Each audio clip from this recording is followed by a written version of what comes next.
have her memory, which is still there. So that's why people that still remember that they grew up in a farm in Iowa, or that they were a doctor, or that they had children, but they may not remember that their children are all grown up.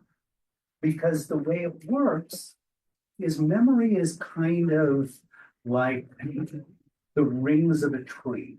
So if you went outside, you cut a tree down and you looked at the rings. And this is just an image of what we all recognize as the rings of a tree. The outer part is the here and now. And maybe somebody that you're working with, they say, I want to go home. And you're like, what are you talking about? This is your home. Look, everything here, this is your home. But they don't remember that. So they may be a little bit more toward the center of the rings of a tree, or when the tree was very, very young. And every year, they grow a new ring, they grow a new ring, they grow a new ring. And that's how you can age a tree. And so it's a bit of a moving target. And the gift that we give people with dementia is that we provide what is called person-centered care. Care within the context of a relationship. We know things about them. We do not attempt to reorient them toward the present, because they're only going to get aggravated. That's going to be a battle that you're never going to win. What we do is we meet them where they are. So working with the Alzheimer's Association, I've been providing this information to people for years. And I would suggest that you take a good look at this and keep it, because this is going to give you the guide to communicate with somebody that has dementia. It kind of has, do this, don't do that. So I want to hand it out, but put it away and look at it later. Okay, so if you can pass those around, it's a really, really useful thing. I give it to families. I give it to the families of my patients. It's perfect. So a lot of times, people that have memory issues are forgetting things.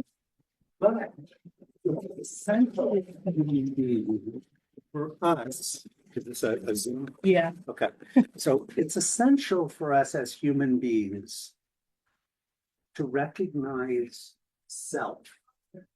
Self is a concept that describes who we are. So if you were to ask me, who am I? What's self? Well, I'm a social worker. I'm a husband. I'm a father. I'm a gardener. I'm a cook. I'm a handyman. These are things that I enjoy doing that really define me. And as a human being, when you are losing all of this, you hold on to what you remember very tightly. And as things are shifting and you're losing self, you're forgetting who you are. But you'll hear me say again, the gift that we give people with dementia is, once I said, we meet them where they are, and we learn as much as we can about their history. So in the assisted living communities, when people would move in and then we get that packet of move-in information, they would have this life story. And running memory cares, the family would say, well, I don't have time to do that. I'm too busy. And I would say, this is the medicine. I need this information first, because we need to know everything about the person, because we're going to use that information to do another concept, which is called redirecting. Redirecting is the person is wanting to go outside for a walk in the rain. And you're trying to get this person to stay with you, so you're redirecting them. You're trying to get the person to take a bath, or you're trying to change their pull-up, and they're not wanting to let you do it. And they're wanting to go somewhere else, and you're trying to reel them in. That's called redirection. So that's a very important term to recognize. So that's kind of the basis. I'm not sure in the course of getting new people that you do a life story. Is that part of what you provide the families so that you can kind of have a background? Okay. And it is critical that caregivers have that. I used to have my caregivers who would play a contest. Who was a doctor? And they knew who was a doctor. They would tell me. Who grew up in Iowa? That was Bill. And it's real important for you to know your client so that you can provide activities. And that's what this talk is all about. Activities are medicine. A lot of times people experience anxiety when they have dementia. They get very, very nervous. They get scared. And when anxiety is unchecked, it can turn into agitation. And when agitation is unchecked, it can turn into combativeness. They can become really difficult. And so I always tell the caregivers, especially when I'm talking with them about bathing, the activity of bathing is going to take 45 minutes, whether you like it or not. You can have a 45-minute fight, or you can have a 45-minute activity with a person and have a good time. And so knowing things about the person, you're able to use that information to redirect. I'll give you a couple of real quick stories. I had a man who never wanted to shower. And in his room, well, first off, he smelled horrible because he was incontinent and he wouldn't let the caregivers change him. And he would go into the activity room and everybody would be yelling, "Get out of here, you stink." And then he's yelling back at them. So we figured this guy likes being with people, but he has to take a shower in order for them to do it. How can I get him to shower? Every time we'd go in there, he'd refuse. I already did it. We knew he didn't do it. So meeting him where he is, doing person-centered care, knowing his life story, we would go in, turn the shower on, get his pull-ups, everything that he needed ready, his clothes right there. And I went into his room, looked around and noticed, he is a golfer. His wife had put pictures of different like golf courses on the wall. He had a picture, a photograph from a golf tournament, I don't know how many years ago, of he and his buddies, and they're all standing holding their clubs. So like I say, I knew he was a golfer. So I had to teach the caregiver how to engage him, knowing that he was a golfer.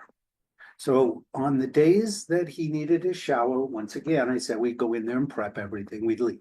We'd come back in a minute later. He had, he forgot, everything is a new experience. So we walked in, we said, "Bill, how are you today?" And that's the key, is that you don't want to just go in and say, "Come on, let's go to the bathroom." Right. You need to establish something. And a lot of times people don't remember your name. In fact, in 15 years of running memory cares, I'm willing to bet 99% of them really didn't know my name, but they knew I was that safe, kind person that was not threatening. And I knew so much about them, they would say, like to themselves, I don't know him, but he knows so much about me. I think I probably do know him. So we would go into his room and I'd say, "Bill, how are you today?" we're gonna go play golf. You have a 2:30 tee time. And if you play golf, tee time is the appointment time. Caregiver had no idea what that word meant, but I had to teach her tea time. Now I got his attention. I'm talking about something that he likes. And I started to talk to him about golf. I'm pointing to the picture on the wall, I'm pointing to the picture of his friends. And I'm saying, how is your short game? That is a term of golf when you're using your irons as you're approaching. I mean, that's a golf term, but he knew what I meant. He couldn't really converse, but he remembered in his long-term memory all these words. We were talking golf. He thought he was going to go play golf, never stopped talking about golf, undressed him, continued talking about golf, walked him into the shower, started showering him, talking about golf. He was as compliant as can be because we were going to play golf. Person-centered care within the context of a relationship. Had another lady, never wanted to shower. I talked with her daughter. She said, my mom loved to go to the spa. I said, bring me a white robe. So in her room on the days that it was going to be her shower, we go in, turn the shower on. We couldn't leave it in the room, but we'd have lavender spray. We had the little battery operated tea lights because we couldn't light candles. We had a CD player with new age music and we set it up. And the caregiver walked into her room with the white robe and said, it's spa day. She never refused because she was going to the spa. So this is a mindset for you to have as you are working with people, even in the most difficult circumstances. But it's really important that you have life story information. Sometimes you don't have that. And I always was amazed at the caregivers that would go into the resident's room and look around at all the little tchotchkes that they had. Oh, she collected little glass figurines. Oh, the art project or the art painting has her name on it. She was an artist. Oh, there's a picture of her at the Grand Canyon or at Europe. They figured out. So they talked with the resident about Europe. They talked with them about cooking if that was present. They talked with them about their art and they used that information. So with that said as a foundation, it's really important and it really doesn't matter what shift you're working. If you're working in the morning, so let me just ask, because I'm used to first shift, second shift, and knock shift. Are you all day shift? Are you overnight shift? Are you okay? So it's really important that, I don't know, if with this information you talk to the families and you let the families buy the supplies, all of this stuff, Dollar Tree. It's all purchased from every single thing now is $1.25 because it's gone up. But this is all things that you can do throughout the day, but also use to redirect. So how many of you have heard the concept of sundowning? Okay. So what I recognize sundowning to be is this weird sensation that comes over people at about 3 and lasts until, the rest of the night. But there's always something that is in their mind that makes them want to go do something. So I'm going to give you another personal story. I was really lucky in graduate school. My first internship was in a locked psych ward. So it was elderly people. It was a locked psych ward. And that's the medical model. But I was trained under what is called the social model. And they're apples and oranges. When doctors reach into their toolbox, they tend to pull out medicine. In the social model, we tend to pull out activities. We tend to look at the world. Oh, she keeps trying to get up. Well, she's sitting under the air conditioning. That's why she keeps getting up. She can't really, tell me, but she's cold. And that's the social model. So here we are in the psych ward. And every day this woman would get up, little lady, and she would go running to the locked front door and she'd start banging on it. I gotta get out of here. I gotta get out of here. My kids are coming home from school. I gotta get out of here. And she was having this huge response. We were afraid that she was going to break her hand punching the door. So every day what would happen is the nurse would walk up to her, guide her over to the sofa, put her on the sofa, give her a pill. 30 minutes later, Right. she's out. As a social worker, my code of ethics is not to dose people. Right. We want people to have quality of life. So this was day after day after day. I could set my watch to it. She was sundowning. It was like 3 o'clock, 3:30. So I beat the nurses to the patient at the door. She's screaming, I gotta get out, I gotta get out. And I went up to her and I said, oh my God, that's horrible.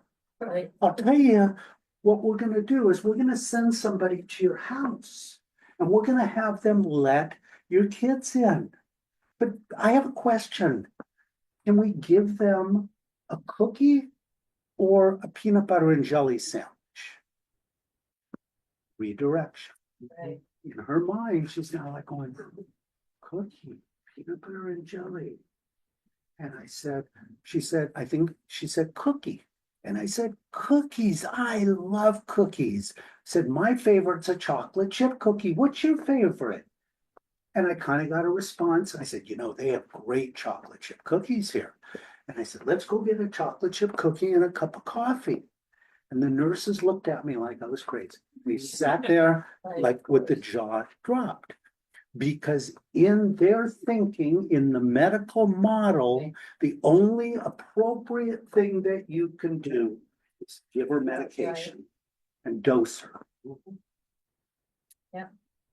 And when I finished that internship and graduated, I started running the assisted living and the memory care side back in the day for Belmont Village in the Valley in Encino. And that was a huge lesson. And I learned that you have to redirect. And I learned that activities and structure is the best medicine. So before we get into all the fun activities, when people sundown, they tend to be looking for something. That woman needed to get home. In her mind, her kids were coming home from school. She had dementia, but she remembered, I'm a mother. My kids are coming home from school. Kids are probably, in their 60s and or older. So it's really important to know what we can do. When I had the memory care area and I had 25 people that could all be potentially sundowning at one time, I taught my staff the concept of anticipating behaviors before they happen. You know it's going to happen. Why are you letting it happen? And that's on us. So every day at shift change, which was 2:30, we would get the residents all in a circle and we would do physical kind of activities to take that anticipated anxiety and channel it into something. So sometimes what we would do is these heavy duty balloons, we'd blow them up and I would cut noodles about, pool noodles, about that big. And I also had badminton rackets that I bought online that were really lightweight. Now, once again, we're not buying this, but families don't want to dose people. They want it to work. they want to keep them at home. And we want to provide what we can for quality of life. So I had the balloon, everybody's in a circle and they're hitting the balloon. And they're like, and you know what? Much better to hit the balloon than me or you. Anticipating the behavior and channeling them into it. So I had other people, different times of the day. So, okay, so what kind of activities? If it's a woman, there's a good chance that she's wanting to get, and she was a housewife. You know, professionals, it's a whole other thing. You'll know who these people are. So we're going to do some examples. This is somebody who probably is thinking in her mind, my kids and my family are going to be home. I need to prepare dinner. So this box, you have activity boxes, and then I used to make what I would call comfort kit boxes. And the comfort kit boxes are the redirection boxes. So for that person who is thinking that they have to get everybody ready for the meal,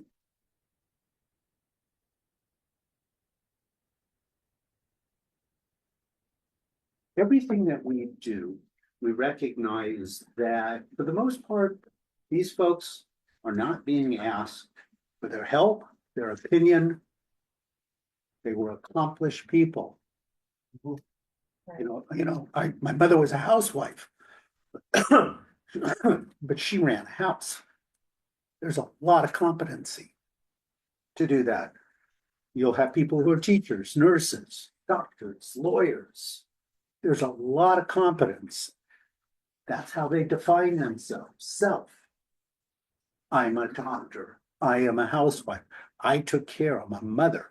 So knowing specifically that, it's getting toward the meal, maybe something as simple as this. They're all mixed up. Mary, would you please help me? People have a tendency to do things if they know that you're asking for their help.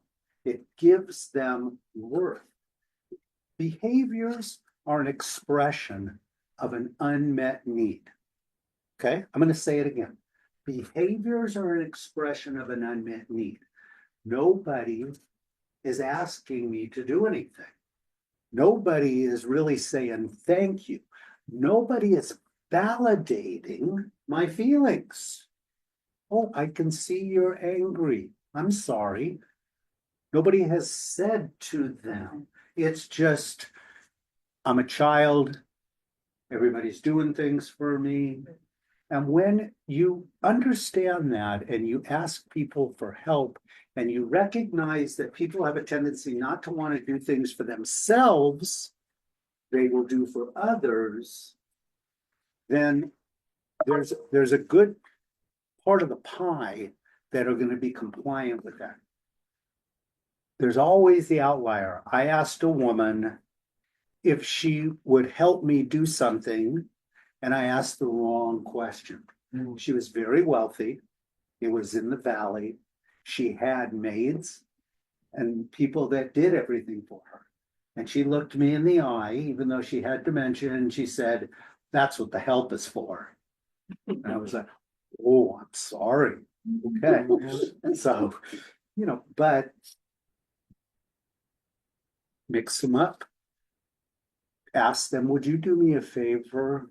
I just clean these. Would you put everything, maybe you put a fork, a spoon, and a knife so that they have something that they can model, a visual that they can follow.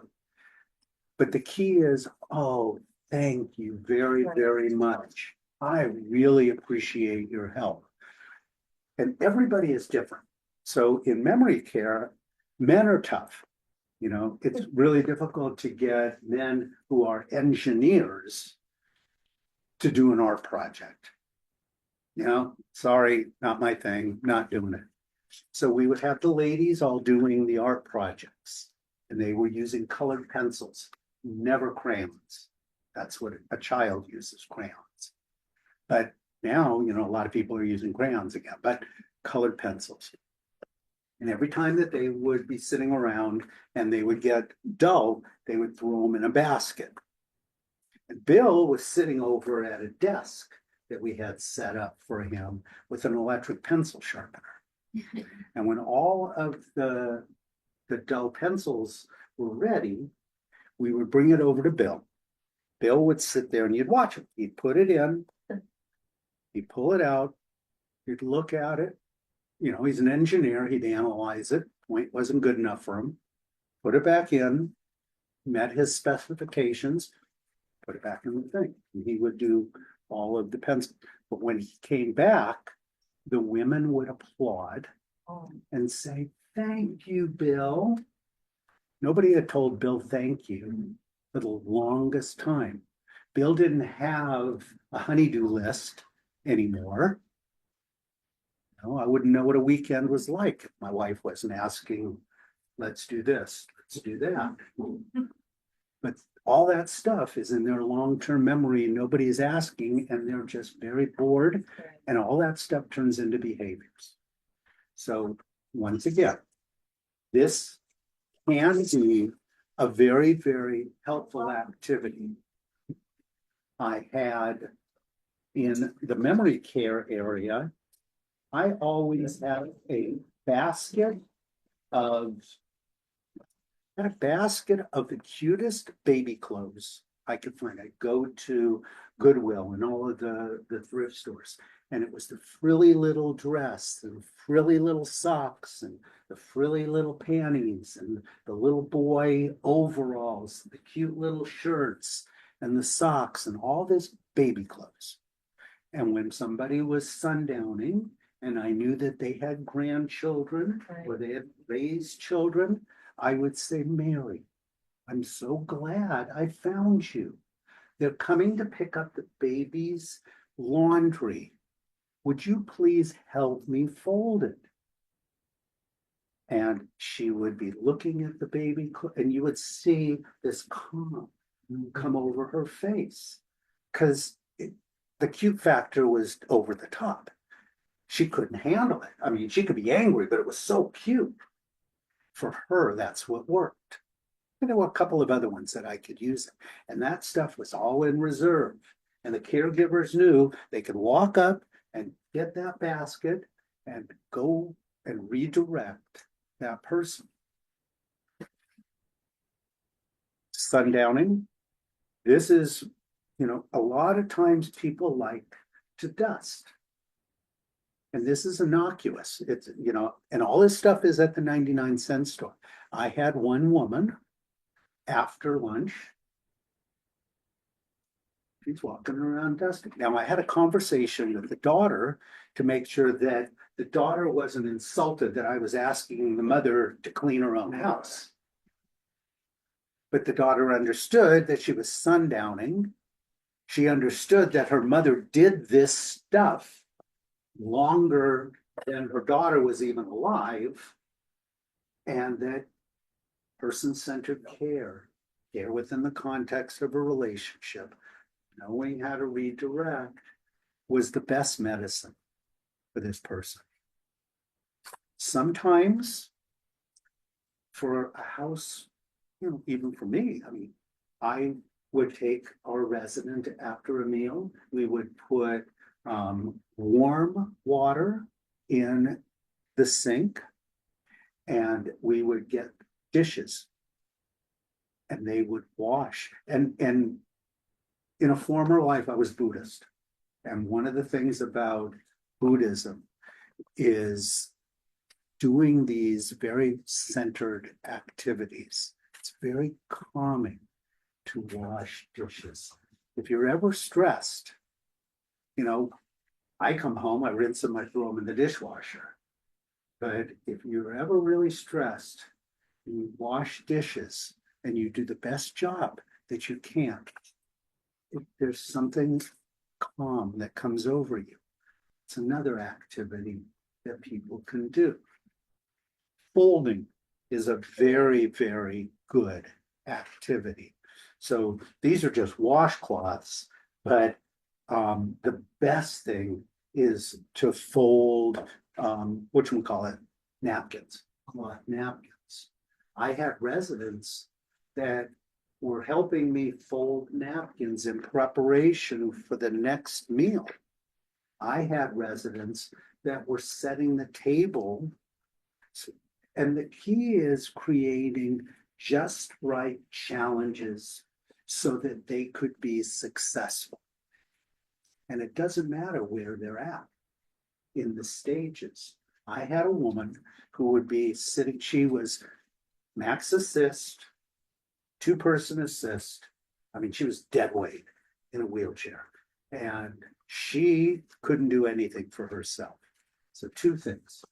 When we would give her a bath or a shower, caregivers would put a washcloth in her hand. And you would see they're washing and they're doing their thing, but they would see that she was just like going, she was washing herself. We had given her that dignity back. Nobody wants to be a child. Right. The other part of this story was the same woman was in the dining room after the meal, and there was a big table, and she's leaning over. And the caregiver's knee-jerk reaction is, Mary, sit down, Mary, because the caregiver thinks she's going to get up, fall, crack her head open. But she wasn't that much. She was just kind of reaching. And I said, hold on, let's see what is she doing. What was Mary doing? She was reaching for the crumbs so that she could clean the table, which she did every single meal her whole married life or before. And the dignity that we gave her was giving her that opportunity to do an activity. And thank you. And making her, even though she was almost end stage, she wasn't quite aspirating yet, but she was puree, she was in that place. And so I'm going to work backwards. Even people that are at the lowest stage need activities. They still have the capacity. I don't know if you've ever heard of Naomi Feil. So Naomi Feil was my guru. I studied, not under her, but I studied her. And she was a social worker, and she was the person who came up with what is called validation theory. Validation theory is, like I say, validating how people feel, recognizing that people have a, they're still there. And she has a video on YouTube, which is an amazing thing for you to see and keep a dry eye. So what she's doing is she is singing hymns with a woman who is low stage, has not communicated with anybody, and she gets this woman to be singing. First, the woman is like, she hadn't done that. And she's singing, she's got the whole world in her hand. If you ever see that video, it's chilling, but it will give you evidence that everybody is still there. Right. They're just waiting to come out. So what kind of activities can be done with people that are in that condition? Well, music, yeah. Singing with them. People still like to hear music. One of my hospice patients, she was Japanese. She spoke English. In the course of her going back to her like I say, the rings of the tree, she's now only speaking Japanese. And when I would go visit her, I would play traditional Japanese music. And I would see this peaceful look. She had this tense look, and then it would just soften. She couldn't communicate, but she was recognizing that music. There's tons of things to do with people that are in that stage, but it's all sensory. So it isn't having a conversation with them. It isn't doing an art project with them. It isn't reading to them. It isn't playing bingo with them. Everything is about tactile and the way things feel. So have you ever seen these? Just for hours. But you want to have variety so that you give them the stimulation. So, and this is all 99-cent store. They can put this on. Feels good. It's tactile. This is just one of those bath puffs, but it feels good. They can pull on it. Keep them occupied. These are things that they can kind of fiddle with. Keep their hands. Keeping their hands strong enables them to still be able to hold utensils and be able to feed themselves as long as possible.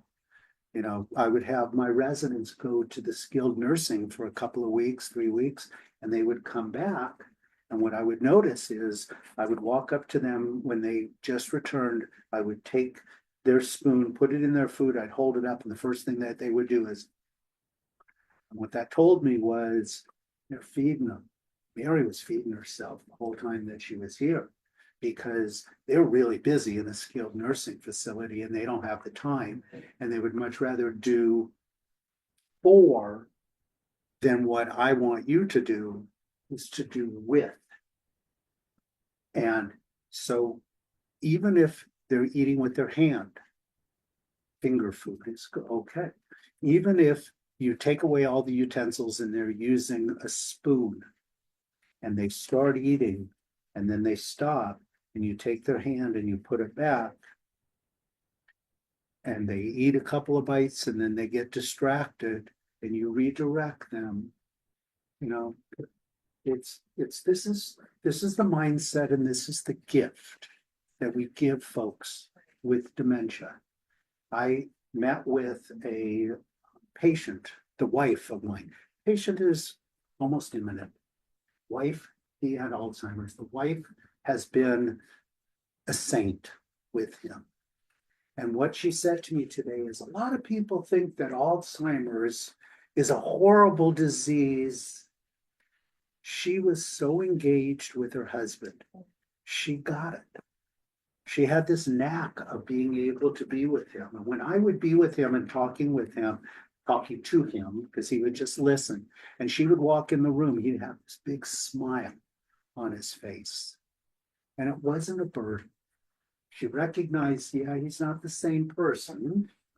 He's still my husband. I'm going to meet him where he is and not expect him to meet me where I am. And for her, it was an amazing experience. And she's going to finish it off in the best way. She'll be able to look herself in the mirror and say, I did everything I could to give him the quality of life. And a lot of times families can't do that. And they turn to us to be able to do those things.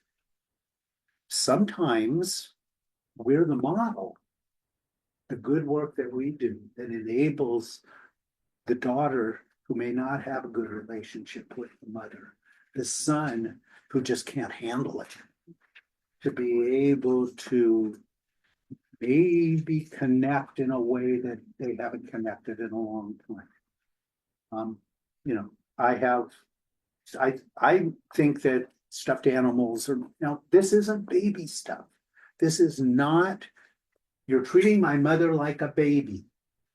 No, we're meeting her where she is. We're giving her that tactile. It's comforting.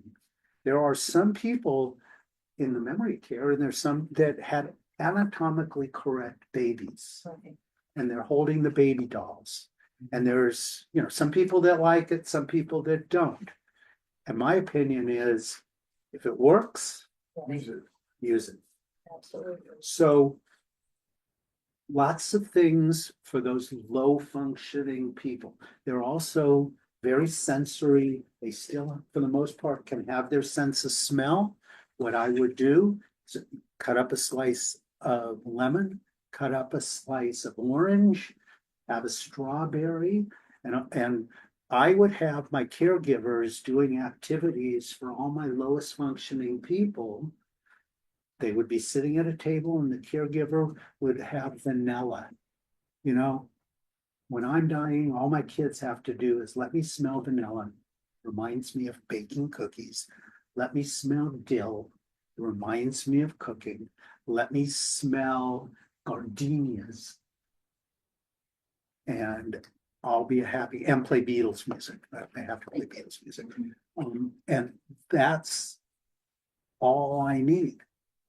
And so if you're letting them smell those things, I'm going to tell you a real quick story. So I had a hospice patient who was imminent. Daughters couldn't figure out what's holding this woman back. It was the day before Thanksgiving.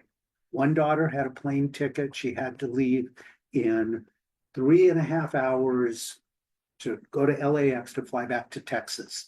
She had hoped that her mom was going to pass away while she was here. It's Thanksgiving. We're all sitting around. She's in a boarding care.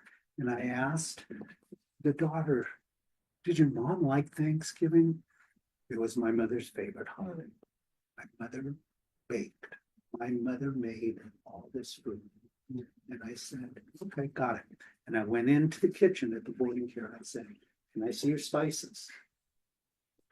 Walked in and I grabbed cinnamon and I grabbed some oregano and I put it in a little dish. And I said to the daughters, let your mom smell this. Maybe start with the cinnamon first and say, Mom, it's Thanksgiving. You were such a wonderful cook. They were just talking to her. You know, it wasn't, I don't know if she was hearing, but she smelled that cinnamon. She died about an hour and a half there. You know, but we gave her Thanksgiving. We gave her her favorite holiday. And all of this stuff, most families, they're just not conditioned to be able to think of. But as a professional caregiver, knowing your client, taking it serious enough to recognize that I can have an 8-hour shift of a fight, Right. or I can have an 8-hour shift of a really cool interaction. So low functioning people. Redirecting sundowning. Knowing their life story can give you a lot of information. Okay, so I put together these themed boxes. And knowing something about the individual,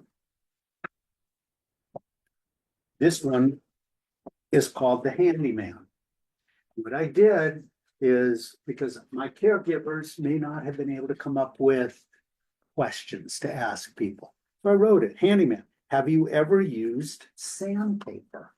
Well, once again, for a man, sandpaper is very tactile. And I had caregivers that would put my men in a circle outside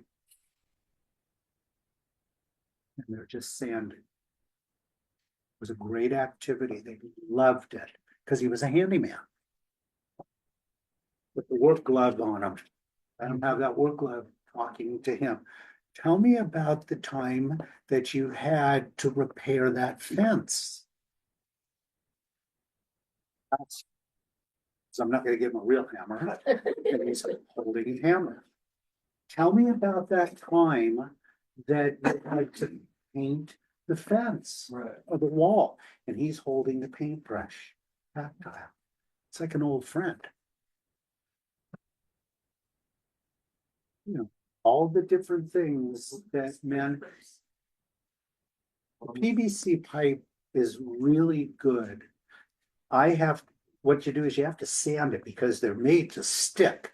And then you put the cement on it and then it's stuck. So I had to sand these and prep so that they can pull it apart. But it's like Tinker Toys. But it's recognizable, it's adult oriented. Men like to do that. You know, they'll just sit here putting things together. Okay. Washers, a spark plug. But you want to watch them, you don't want to, you don't want them to swallow it. So everybody is different, meeting them where they are, it has to be relevant. So that's one box that's themed, that gives you an idea of the kind of things that if families know what you're doing, if you in marketing can sell, this is what we do for our families. We do person-centered care in the context of a relationship. I'm going to use that life story. I will tell you that you are light years ahead of the other ones. And it's hard because caregivers don't want to do it. Sometimes they just want to stay on their phone. Right. But you get to be known, I want Tim. I heard Tim is great. He was the caregiver for my friend's dad. This is one of my favorite activities. It's really easy that you could do with women and even men that were gardeners. They liked flowers. The key is I have two of them. Because when they're doing one and they finish, then you can give them another one. So it's just plastic.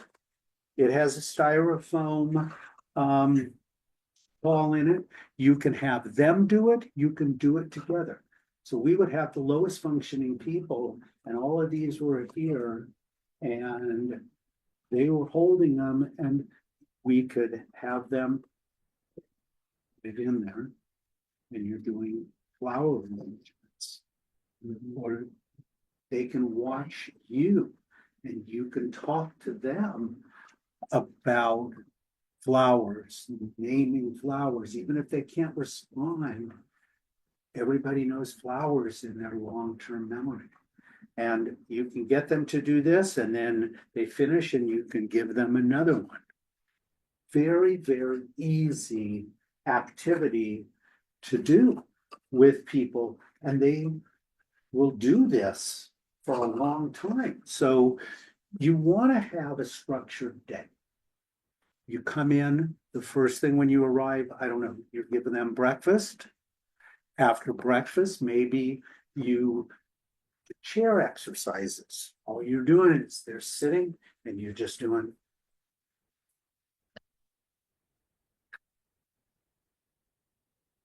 every morning.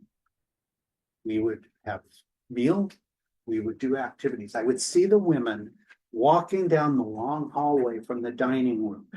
After breakfast, we always did exercise.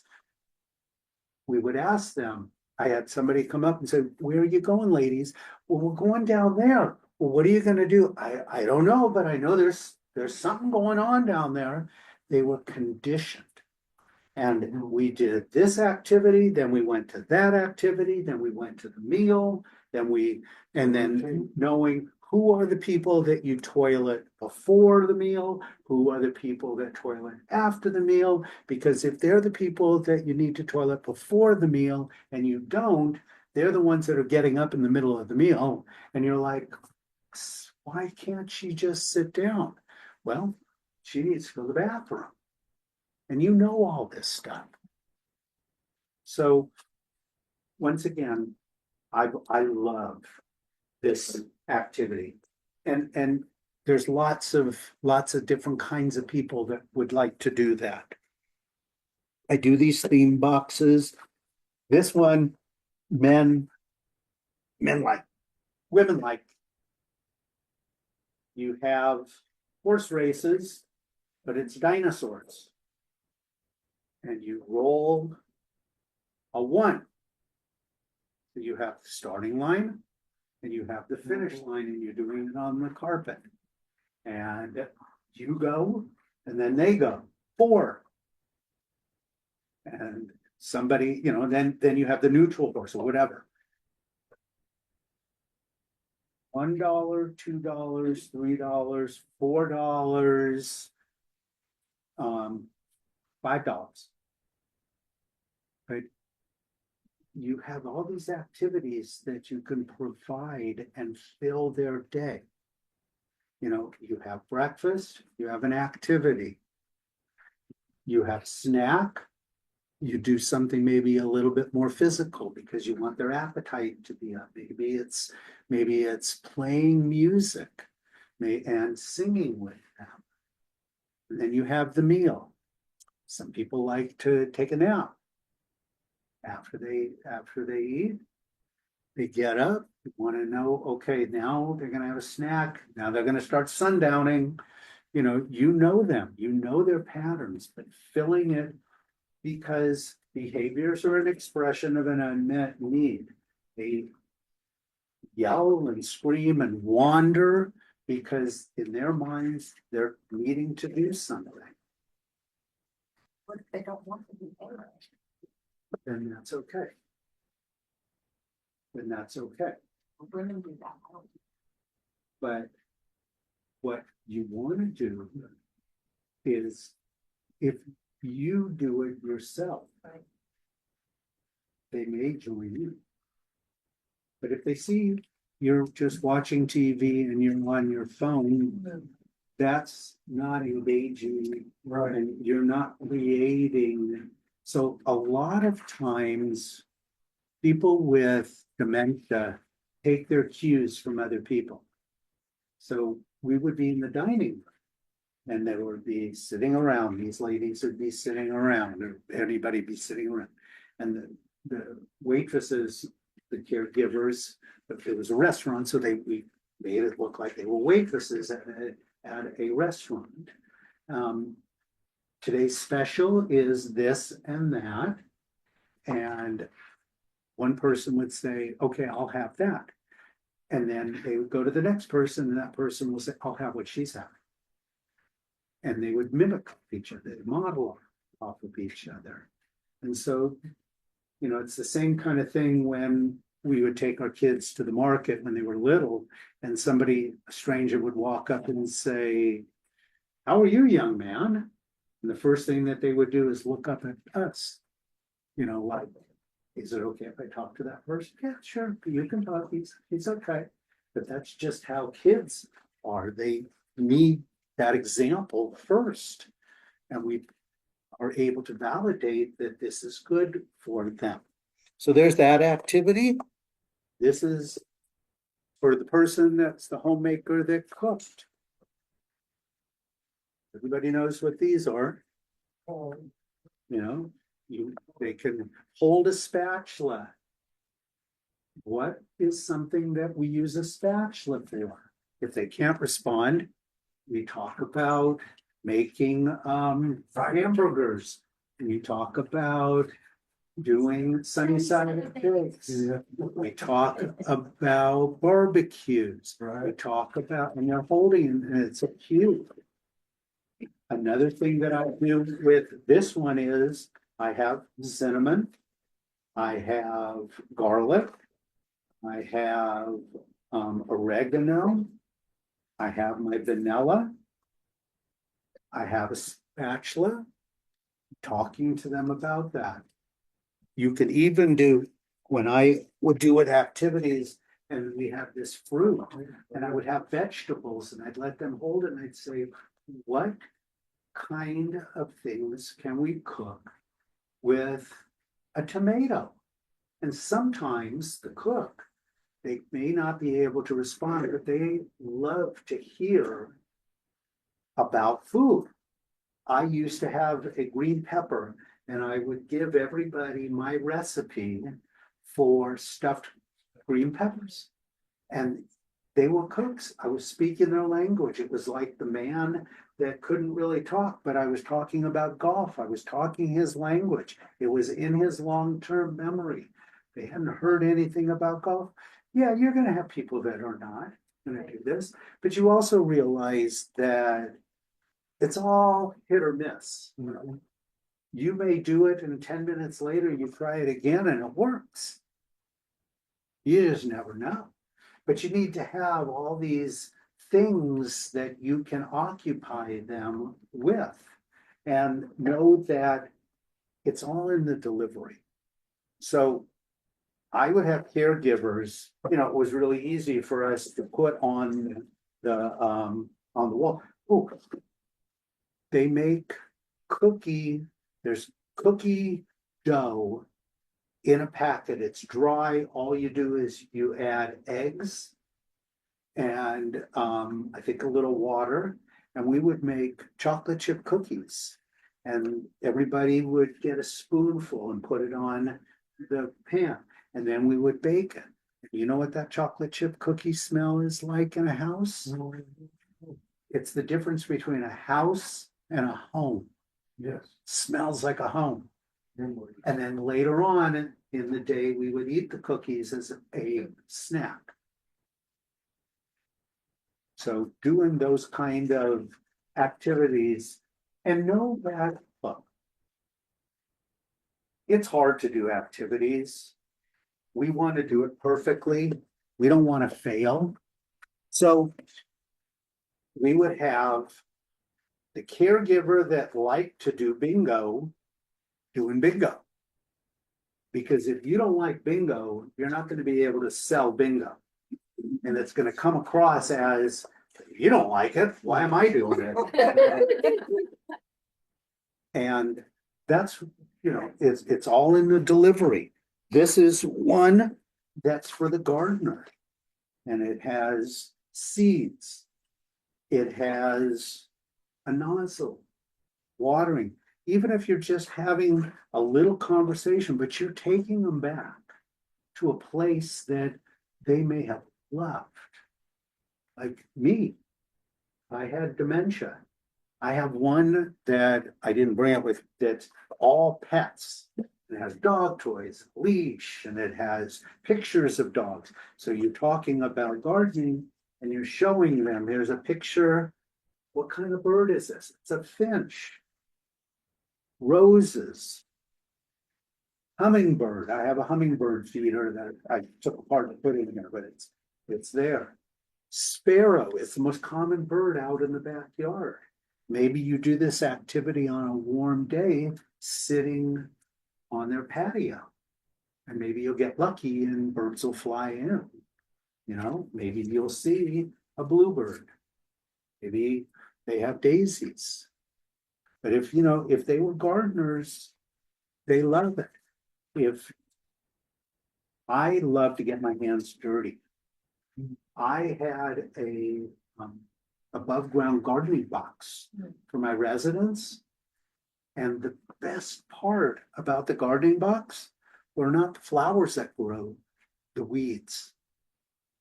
They love to go out and weed. There's a story when President Reagan was out of office and he had Alzheimer's. And the story that I heard was he would be out, they lived in Santa Barbara in the ranch. And so you would have one Secret Service agent dropping leaves.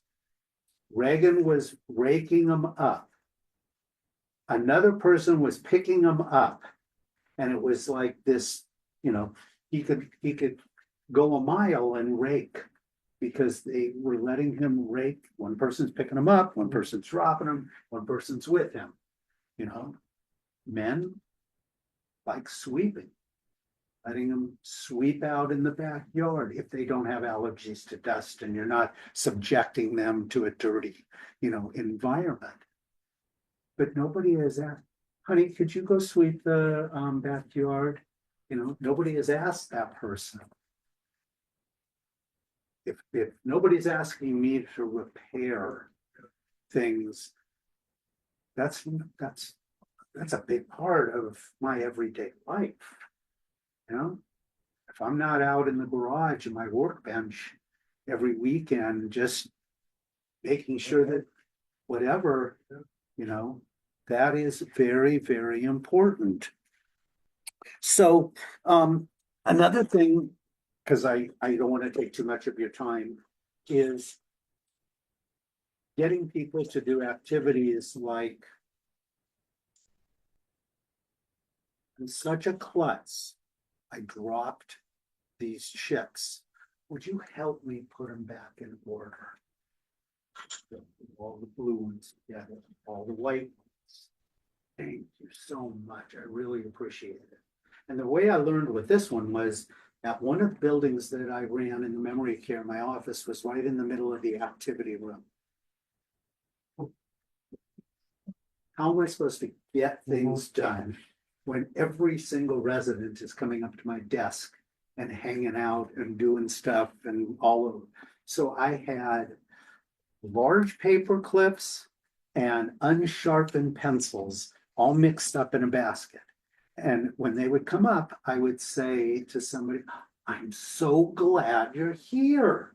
I'm such a klutz. I knocked this over. Would you help me to put these back in order? And they would put the large, or they would do it for a second, they'd get bored and they'd walk away.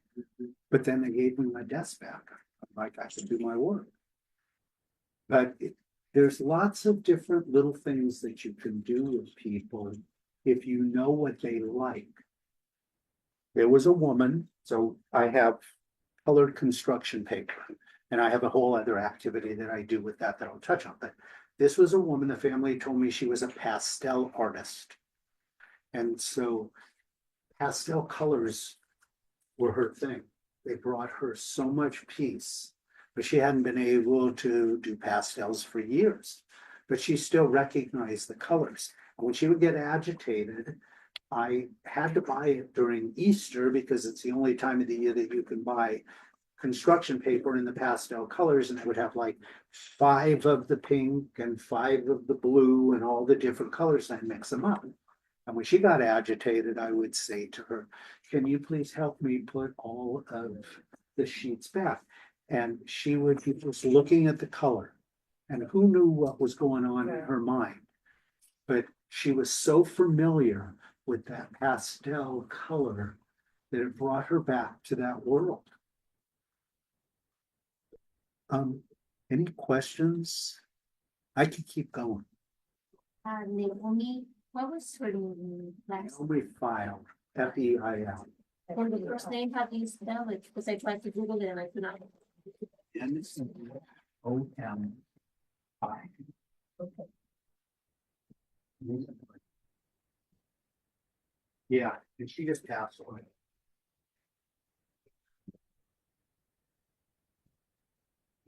Nutritional training.